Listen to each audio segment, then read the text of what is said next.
یہ جو ضمیر کی آواز ہوتی ہے نا، یہ نہ تو ظاہری زبان سے دی جاتی ہے اور نہ ہی ان ظاہری کانوں سے سنائی دی جاتی ہے۔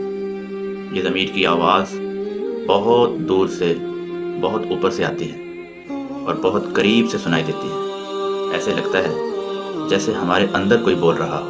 ضمیر کی نہ تو کوئی صورت ہوتی ہے اور نہ ہی کوئی زبان، بلکہ صرف اس کی آواز سنائی دی جاتی ہے۔ ضمیر کی آواز ہمیں ہماری غفلتوں، ہماری آلائشوں، ہمارے جرموں اور ہمارے گناہوں سے آگاہ کرنے کے لیے آتی ہے اور ان سے نجات دلانے کے لیے آتی ہے۔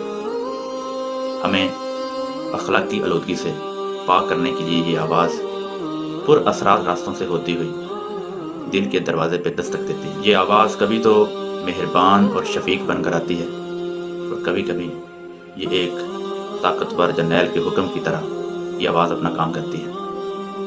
یہ آواز ہمارے لیے ان راستوں کو روشن کرتی ہے جو راستے ہمارے نفس کی اندھیر نگری کی وجہ سے گم ہو چکے ہوتے ہیں۔